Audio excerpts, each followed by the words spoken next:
Nawala yung aking ulansi. Anyways, hello everyone. Welcome again to my channel. So medyo matagal-tagal tayo hindi nakapagmotor dahil sa ulan. At alam mo na, kailangan natin na gamitin uli. So pupuntahan natin yung ating technician ngayon. Palitan natin yung shock, di ba? As promised na try natin gamitin yung shock absorber na malambot. Try natin na kung kaya niyang palitan or maganda ba siya. Kung hindi maganda, di balik natin yung ngayon na ginagamit ko. So ayun, sa Marikina lang tayo ngayon at mukhang uulan na naman. Itong napakaswerte kong helmet na si JC, pag ginagamit ko to umuulan So good luck na lang. Alright, sayang yung aking ulansi, yung easy access na ulansi ko. Sayang nawala yung aking nawala yung dito niya. Mahal pa naman, 1,000 plus. Ay, gastos. So baka magpapalit tayo ng action camera. Nakita ko yung bagong version ng DJI Action Camera 3. Nakagamit kasi tayo ng Action Camera 1. Sobrang satisfied ako nun sa quality. Okay na sa akin, para sa akin kasi hindi naman ako ganun ka-arte sa sa quality. Ang ayaw ko lang talaga dun is yung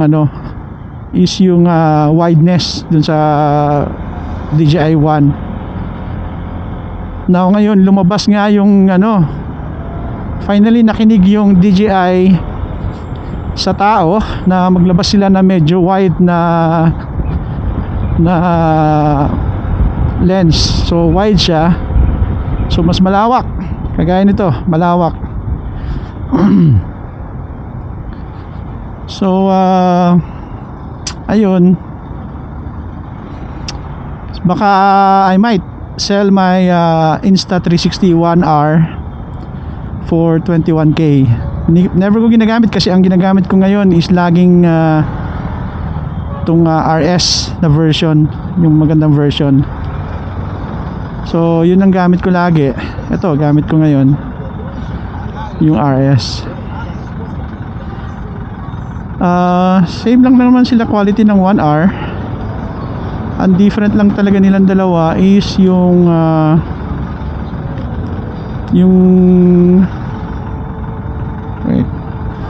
RS mas marami siyang function. So 48 megapixel na rin to. Well, okay lang.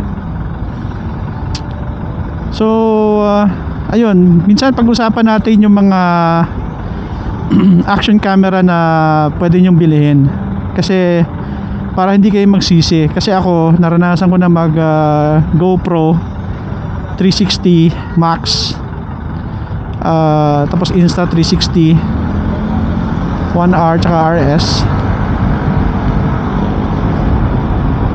Ay, maganda naman yung dalawa. Ang difference lang talaga ng mga Insta360 is madilim siya, kahit yung bago nila ngayon na try ko, madilim siya talaga pag madilim yung lugar. Yun ang problema niya talaga, ma-contrast.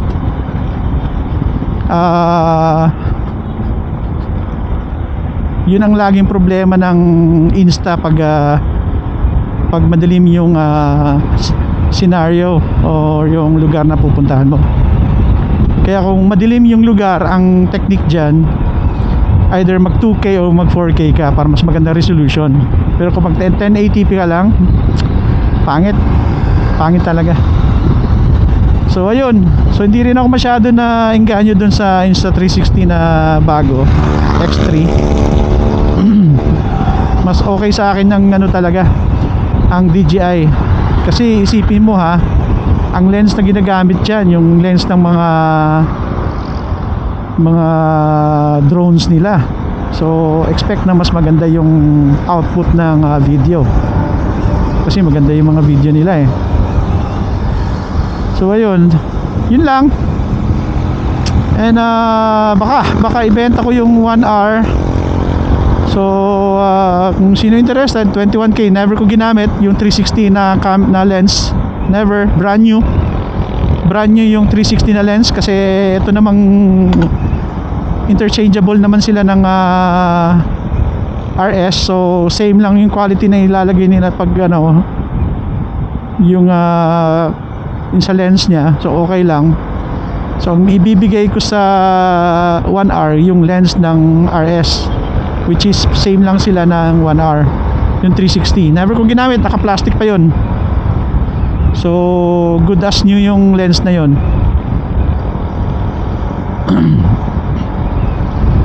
Wala ako masyadong accessories sa 1R except lang for the case. Meron yung case eh. Baka yung ano, yung metal case ibibigay ko. Mahal din yun, 1,000 plus. Ayun.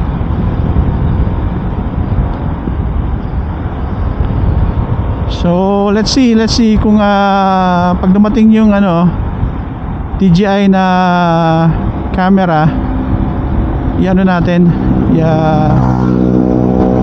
na naman yung mga mabibilis na nagmumotor. Pagdating sa kanto, nababangga kasi.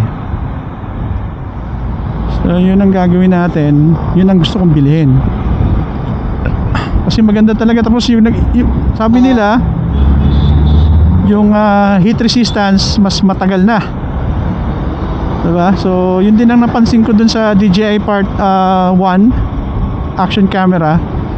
Meron siyang ano, meron siyang settings na pwede mo siyang yung threshold ng heat resistance palakihin mo. So ayun.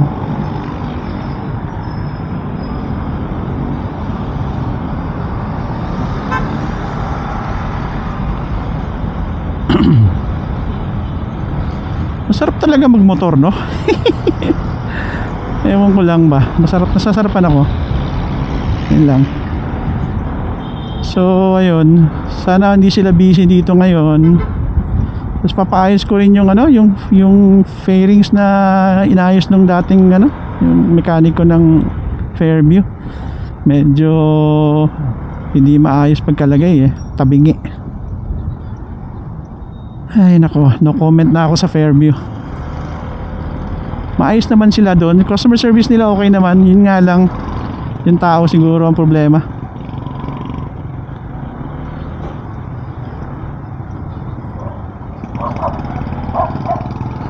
Actually hindi ako basta-basta nagagalit eh. Never man ako nagalit sa kanila, to be honest. Ano lang, doon lang ako nagalit nung nakita ko yung ilalim na medyo tumabingi yung ano, fairings.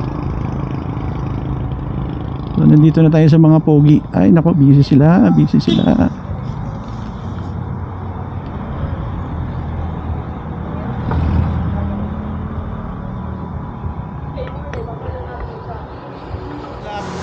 Sakto lang?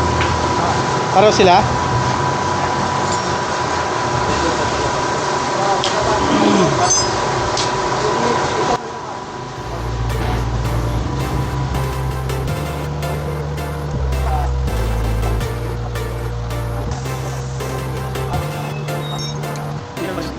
Mukhang excited na ako na. Hindi kaya naman tatalon-talon naman yung puwet ko dyan.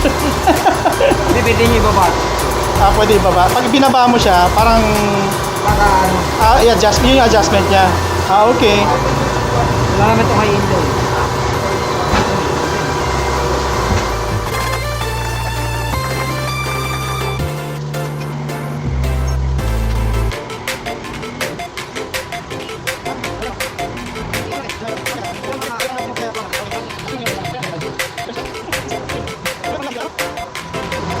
Kasi ang ADB kasi bro, dapat malambot, di ba? Ngayon sa tingin ko kaya nga tinawag na adventure bike eh. So kailangan talagang malambot ilagay dyan eh. Hindi siya dapat matigas. So ayan na.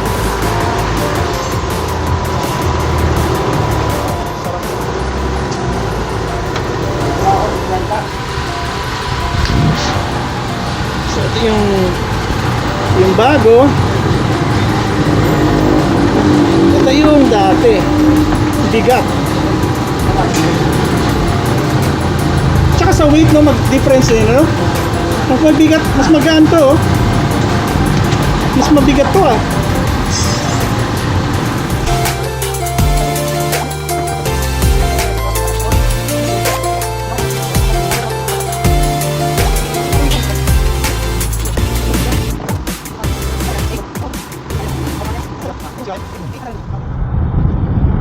Hi, sige. So ayun, natapos din yung ating ginawa kanina. So syempre ramdam mo pa rin yung yung konting tigas. Pero in terms of lambot, mas okay na to compared dun sa dating nilagay. Hindi lang komportable yung aking pantalon. Levi's kasi ang hirap.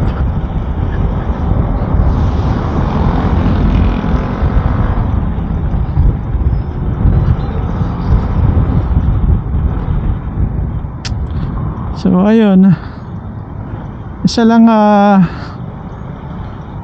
meron pa rin discomfort to pag nag-travel ka, for sure. I'm pretty sure meron yun. Ito na yung malambot na na shock absorber eh. Ayan. Alright mga pards. So mukhang hindi nga na-record kanina yung aking aking sinasabi. So hanggang dito na lang tayo. So let's see what will happen after a few days na magamit natin. Bye for now. Ingat kayo lagi ha. Always pray to God. God bless to all.